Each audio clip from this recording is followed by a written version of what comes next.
Goodbye, my lover. Goodbye, my friend. Depuis 185 jours, je suis en relation à très longue distance. Genre, tu vois la distance qui sépare ce feutre bleu et ce feutre rouge? Et ben c'est pas ça du tout. En gros, depuis 185 jours, ma vie c'est de la merde. Et tu as beau te préparer physiquement, moralement, psychologiquement à cette épreuve, la séparation sera toujours comme ça.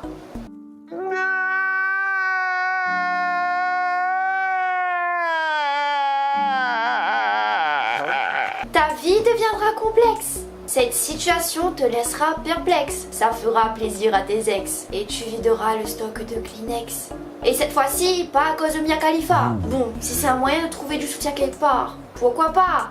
Ou bien trouver du soutien, mais peut-être auprès de tes amis. Mais de toute façon, vous deux, vous n'allez pas tenir de moi. Lui, il va craquer, toi aussi, comme des biscottes.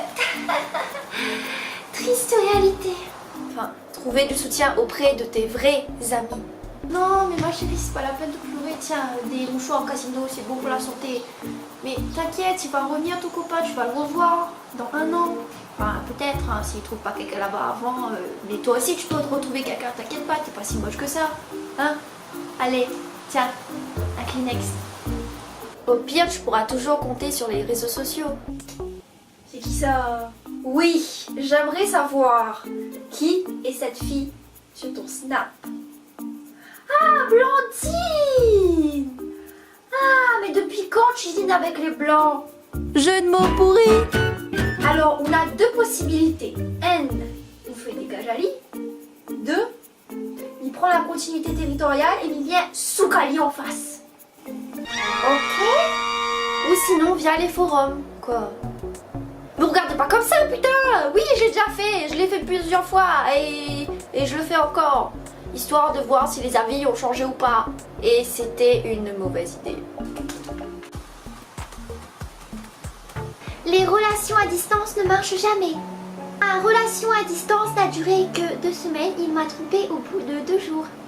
Il n'y a plus de communication entre les partenaires, ce qui amènera à un échec. Votre vie sera molle. C'est pas grave, oubliez tout ce que je viens de vous dire, parce que j'ai l'idée imparable. Ouais. La vidéoconférence. Le Skype quoi. Évitez quand même de faire des Skype de 2 heures tous les jours. Au début c'est bien, mais à un moment donné tu auras plus rien à lui dire, et lui ou elle non plus.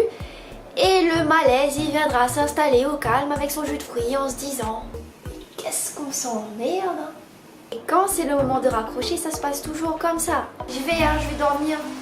Oui, moi aussi je t'aime, bisous. Je raccroche. Bah non, mais je préfère quand tu raccroches parce que c'est mieux. Mais je raccroche.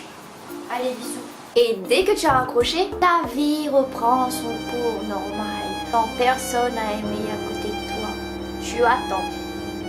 Ah, mais je vous assure qu'en étant en relation à distance, je tire cette tête 90% de la journée. Bon, j'abuse un peu, peut-être 89%. Et voilà où sont passés les 11% restants dans mon caca.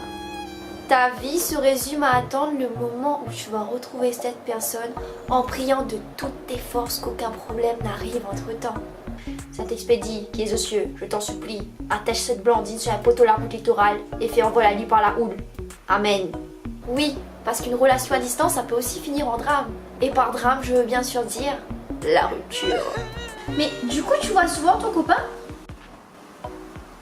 Ah, relation à distance. Je suis désolée. Il y a des gens, quand ils connaissent ta situation, ils sont compatissants, mais il y en a qui profitent, enfin qui essayent d'en profiter. Comme ça, ton copain n'est pas à la réunion? Non. Et ça te dit si un jour tu viendrais chez moi et on... Non, on est vilain, on pue, et on ressemble à un baquet de crasi sur la 4 fois. Un petit extra comme ça, il dira pas non, hein, t'inquiète. Alors, on a 2 solutions. Soit on dégage, soit on dégage.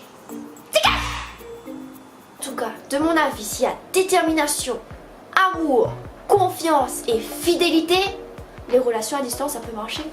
Sinon, prends du chocolat et mange.